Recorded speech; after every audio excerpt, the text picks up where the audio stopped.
This episode is brought to you by Attain. Attain is North America's largest opt-in purchase platform of over 7 million consumers, built for the cookieless internet with visibility across all retailers, verticals, and purchases. Attain provides solutions for the modern marketer. Visit attainoutcomes.com to learn more. Hello, and welcome to episode 3 of Why? I am here with my friend Dev Mukherjee, and today we're here to really help you, the viewer, the listener, understand the importance of meeting prep. But first, I want to give a little bit of bio about my friend Dev and have Dev introduce himself, where he's been throughout his career, and throw in a few little tidbits that are just fun. Dev is the Chief Transformation Officer at Rite Aid, the founder of Expertly, an adjunct professor at DePaul University. Dev has done a lot of very cool things throughout his career. He is a father, he's a husband, he has traveled the globe, but he is my friend. Dev, please go ahead and add in some other amazing feats of yours. Well, Jeremy, first of all, thank you for that introduction. My mother would be very proud of what you just did there, and thank you for inviting me to join the show here. I guess a few things. One, I actually grew up in Scotland, hence the a little bit of the accent still. I spent the first time of my career at IBM and at Microsoft, and as you said, over the last 10, 15 years, I've been CEO at Evite, a couple of other places, and a mixture of private equity and Fortune 500 companies that I've had C-suite roles in. Amazing experience. And Dev, this is one of the reasons why I thought it would make a lot of sense to have someone of your experience go through and just simply have a coffee chat and talk through the importance of meeting prep, the importance of just planning for meetings, being able to set forth what the outcomes are going to be, getting straight to the point.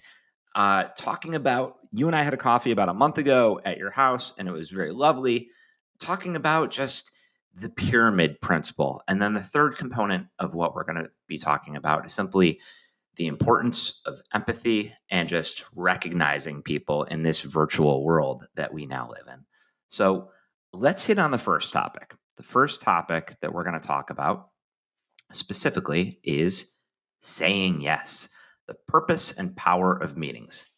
Dev, why don't you talk through a little bit more about just an example of a scenario or a situation that has come up in your career? So actually, this has come up several times throughout my career. Frequently I've been the decision maker on a topic, and someone ends up in my office. I'm sure it's taken them a while to get there.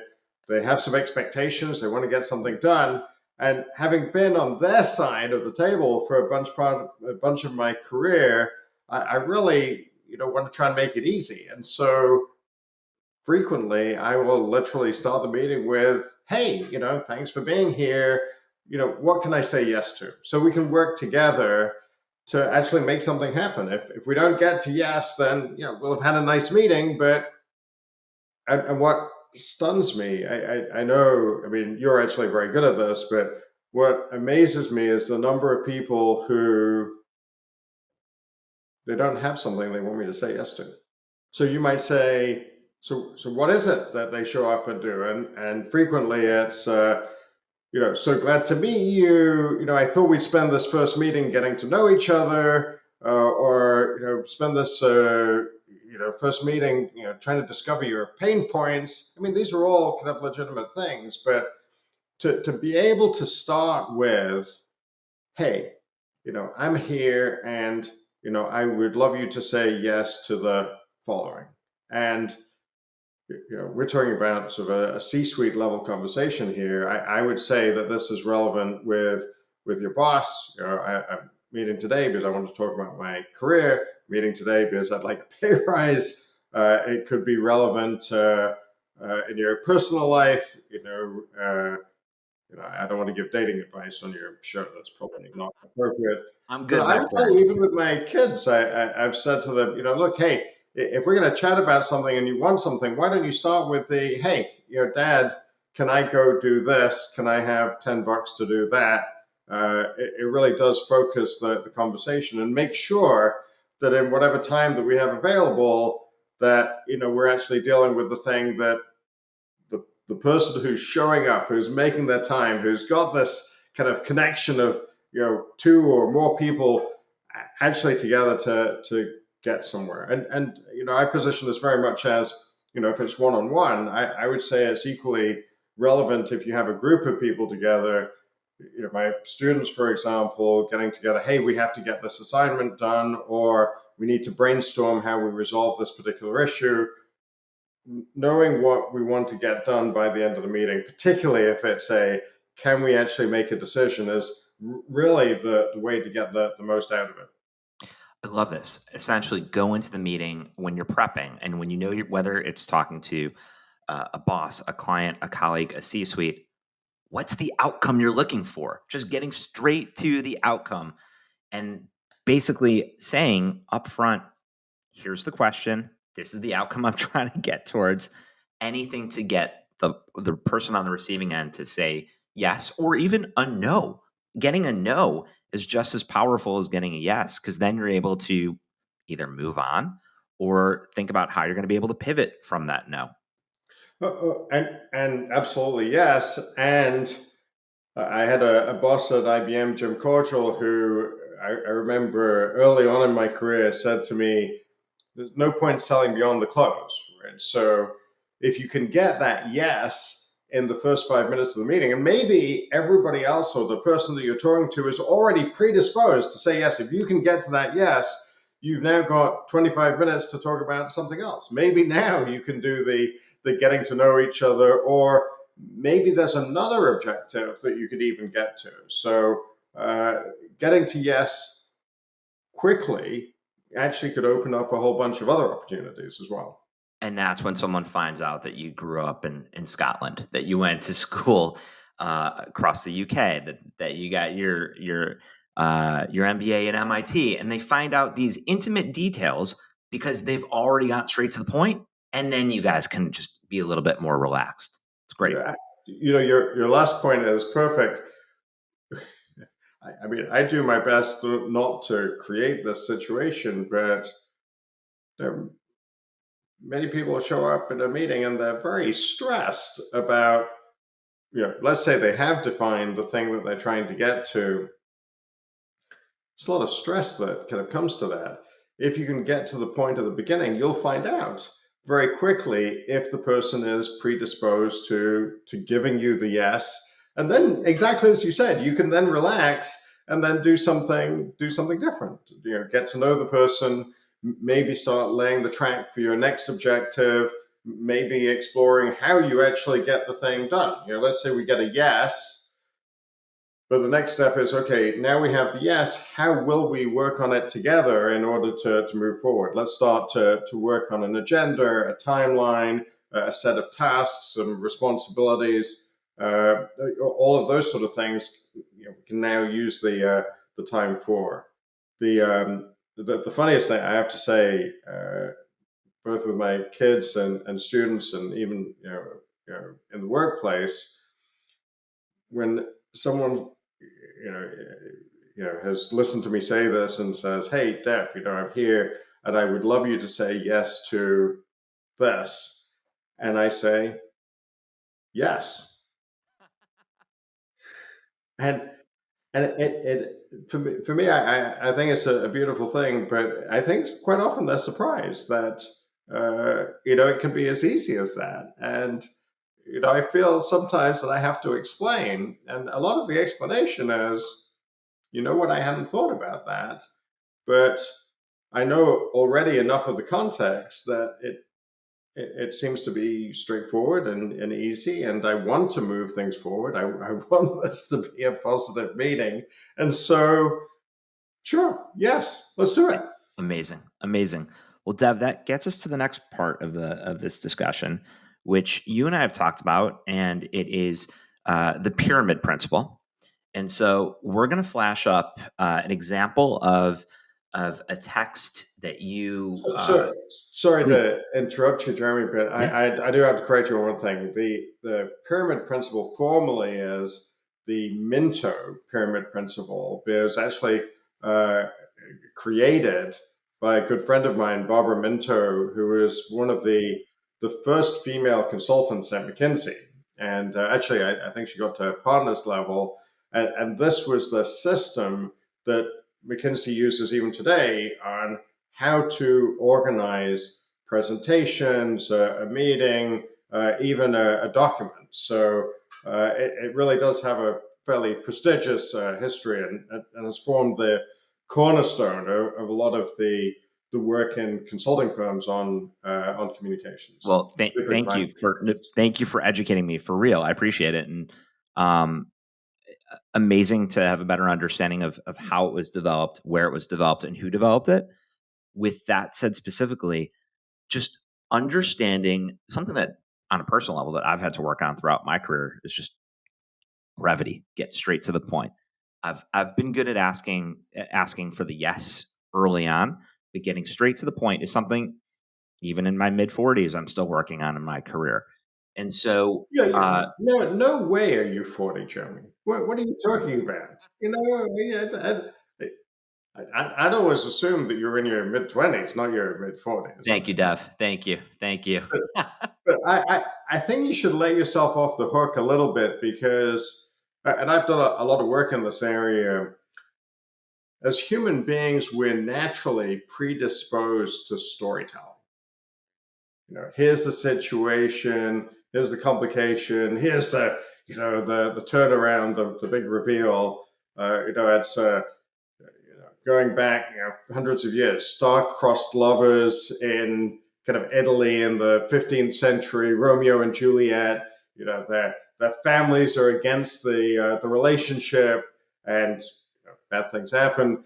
It's that whole narrative that we want as human beings to be able to tell how kind of difficult the situation is, why it's complicated. We have to set it up in the first place, and then we want to have this kind of aha moment. That's great for storytelling around the campfire, but as you were pointing out, in business, it's, well, oh my gosh, how long is this going to go on for?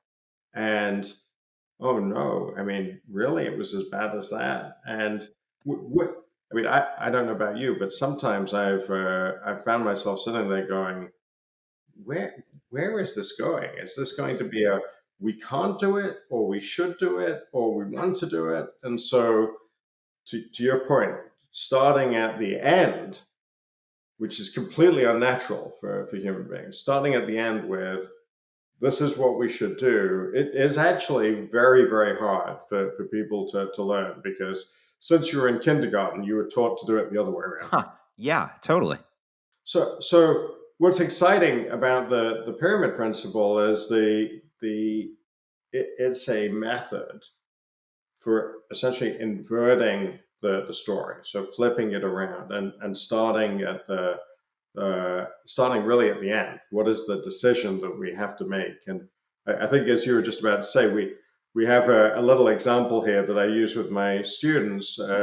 This is really the text of what someone might leave as a voicemail, maybe send as an email message. Imagine it as you've asked me to help you with some travel plans, and this is the voicemail that I'm leaving you.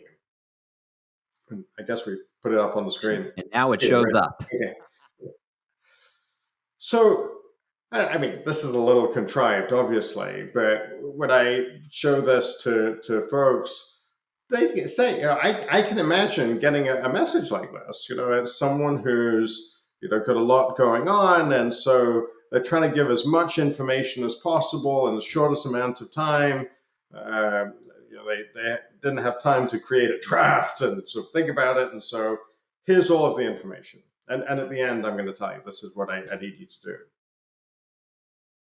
If we apply the pyramid principle, though, we actually, as I said before, start at the end. And so this version that we're popping up now is that this is really what I'd suggest. I'd love to chat with you about it as maybe a better way to communicate. And we're talking about something really small here, but by starting with the, hey, Jeremy, you should fly on Tuesday morning. If we have a good relationship, we've been working together, you know that I check all the stuff, you might say, great, Dev, that's what I'll do. No, don't need any more information. If I then tell you the 4 reasons, you may say, okay, now I've got the 4 reasons. Let's do it. You might listen to the 4 reasons and say, you know what? Tell me a little bit more about that. Why weren't we able to find any accommodation on tonight, right? And so the structure of the pyramid, and this is a much longer set of material, obviously, but the structure of the pyramid allows us to, as we were saying earlier, get to the yes. Here's the thing that we want to decide, and then a structured way of here are the supporting points, the facts, the argument that would support that major conclusion, giving the listener the structure, the map, the pathway of how we're going to talk about this, and really the opportunity to say at any point, I got it, let's go, or I got it, I understand the structure, did you miss this thing, or I understand the structure, this is the one piece that I really want to drill down on, but the rest, I'm good to go. Great insight. The way that I've, especially I would say in the past decade of my career, has been just calling out problem, solution, instead of just word vomiting across paragraph after paragraph of here's every detail, here's just the full picture. Just one sentence, 2 sentences, problem, one sentence, 2 sentences, solution, because it just saves everybody a lot more time that way. It does, though. Again, we should recognize this is hard, right? Because it is hard. I people love are that you said used that. people are used to the narrative style, and people are used to really trying to either demonstrate how much work they put in or everything that they thought about it, or because they're not really thinking through how they're going to talk about it, they remember one thing and then they remember another thing and they say, oh, did I mention that thing that I should have mentioned before? So this is very hard. But going back to our first point, if you have a clear objective of something that you're trying to do, this very quickly becomes obviously a way to structure the information, not to show all of the work that you did or how terrible the challenges are, but to get to yes. Good call. We're going to hit on the third point, which is something that is important to both of us and near and dear to both of our hearts, is just showcasing empathy, being able to understand that people want to be recognized.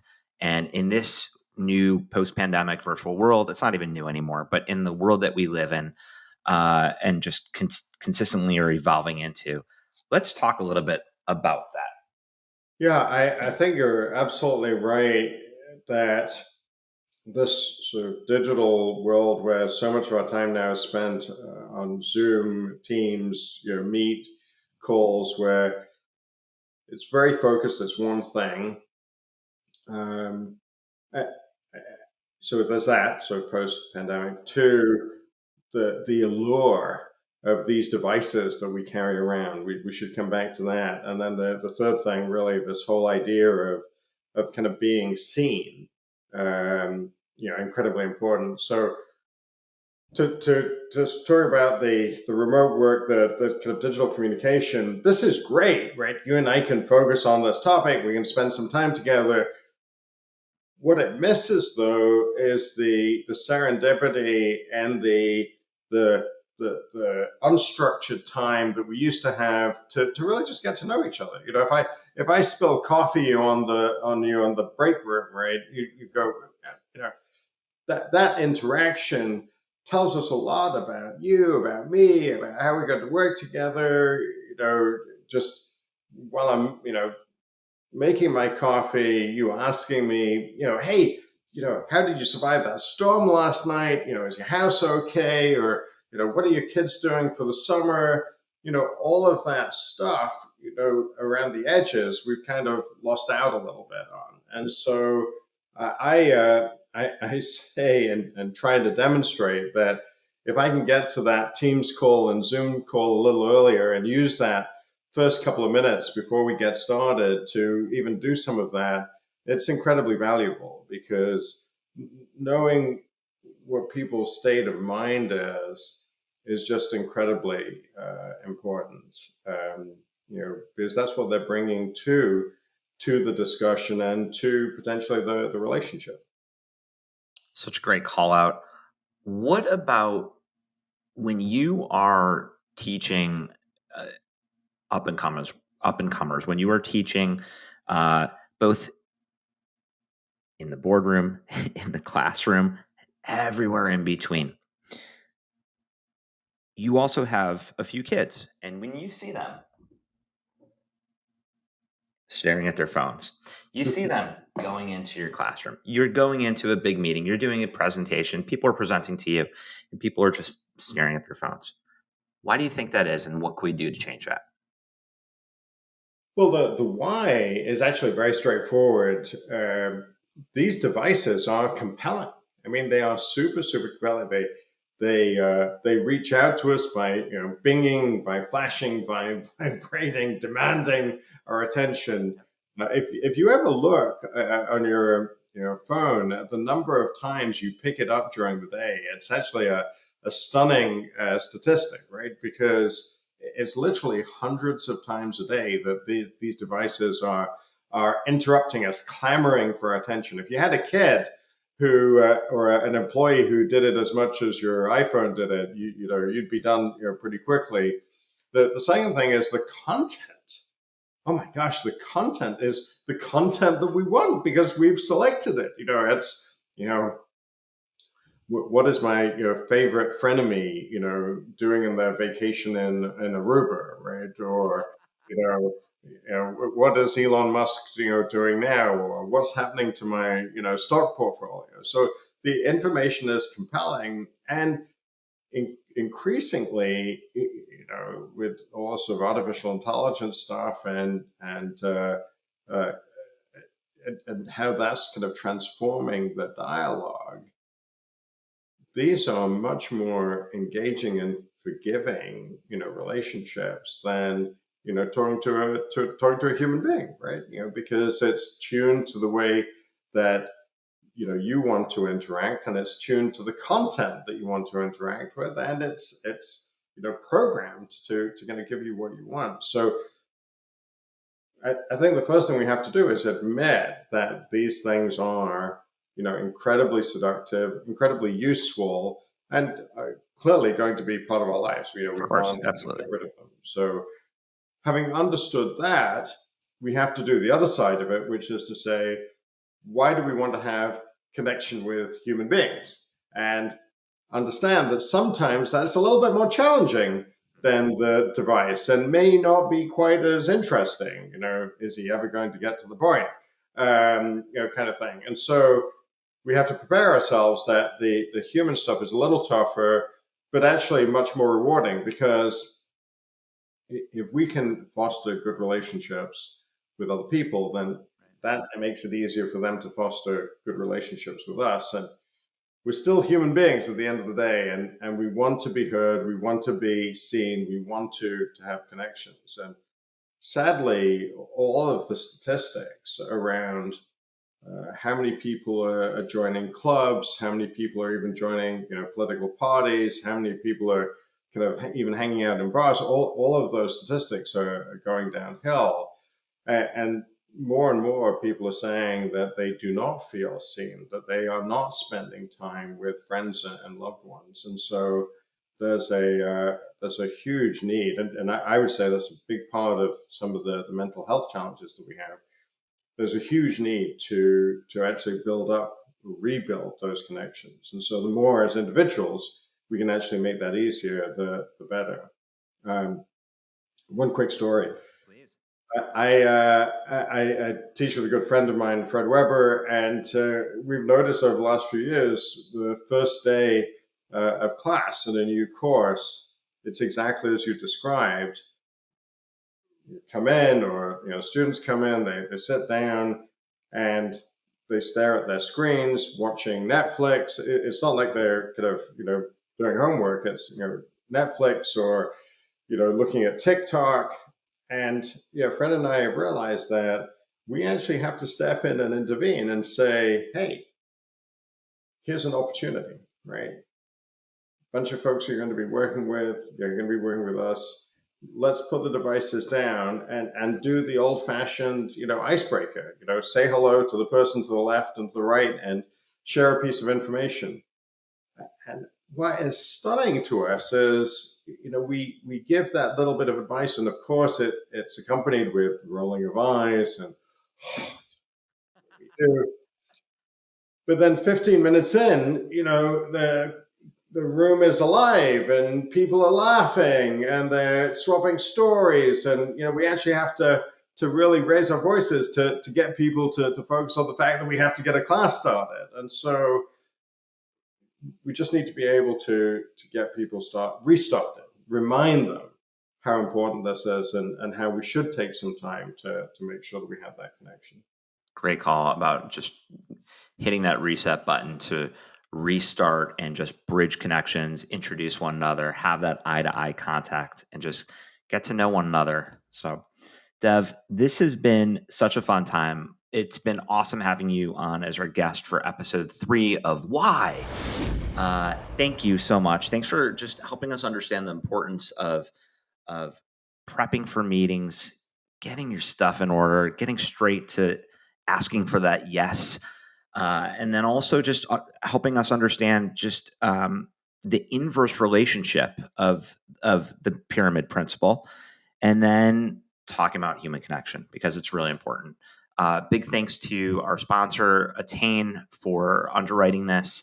And Dev, thank you so much again. I learned a lot from this conversation. Thanks, my friend. Thanks, everybody, Thank for you. watching. Take care.